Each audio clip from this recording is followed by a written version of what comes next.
नाज़रीन असां हिन वक़्तु कंदरा थाणे जे हद ॻाढ़े ॻोठ में मौजूद आहियूं। ॻाढ़े ॻोठ जा रहवासी सरापा एहतजाज पड़ियल आहिनि। अचो त वधीक ॻोठाणनि सां ॻाल्हायूं त हुननि जो छा चवणु आहे। अॼु जो असांजो गॾु थियण जो मक़सदु इहो ई हुयो त जेको ही ॻाढ़ो ॻोठ आहे हुनजो ही मुहाग आहे।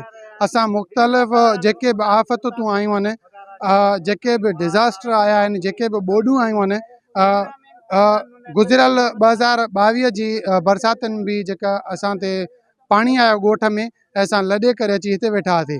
पोयां वॾा ॿुधाईंदा आहिनि त 2076 में जेका ॿोॾ आई उन्हनि बि असांजा वॾड़ा हिते जेको आहे लॾे वेठा अची।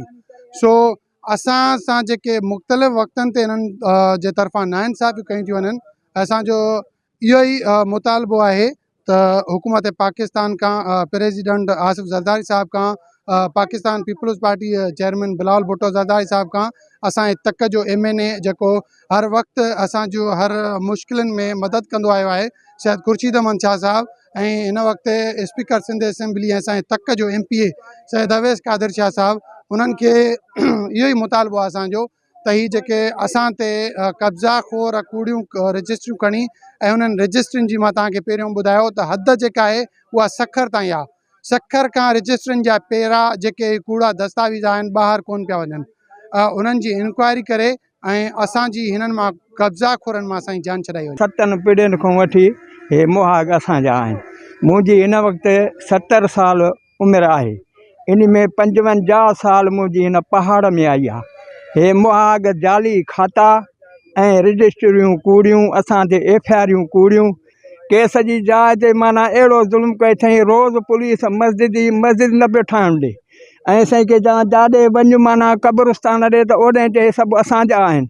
इहो असां सां तमामु नाजाइज़ी ऐं ज़ुल्म कयो अथई। तकलीफ़ साईं यार आए ॾींहुं पुलिस बीठी आहे, बाबा न लहो हेठि। छो न लहूं? चए न बाबा हे खाता आहिनि जेको हुनजा राजा फुलपुट हुआ खाता 2011 में 2016 में कूड़ा कराया अथऊं। कूड़ा आहिनि जाली आहिनि, असां उनखे नथा मञूं, असां उनखे रद्द था कयूं। असां सां वेही मुंहं में ॾेई ॻाल्हाइनि, असां सां ॻाल्हियूं कनि, हर शइ में असां उन सां ॿधल आहियूं।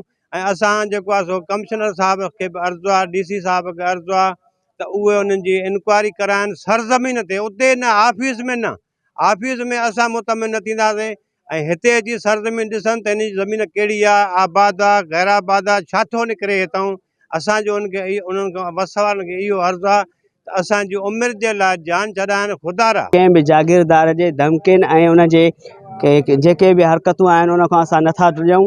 असांखे अलाह जे तरफ़ खां हीअ असांजो ज़ाती हक़ु आहे, हे कंहिं बि सूरत में असां न छॾींदासीं ऐं कंहिं बि धारे शख़्स खे हिन ज़मीन ते जबल जी ते कब्ज़ो करणु न ॾींदासीं। हिननि तक जे चूंडल नुमाइंदनि वसवारनि खां मुतालबो कयो त ख़ुदारा इन शइ जो इंक्वायरी करे असांजो हक़ ॿिए खे न ॾिनो वञे। कैमरामैन वहीद भट्टी सां गॾु सैफुल्ला बलोच, मेहरान TV न्यूज़, रोहड़ी।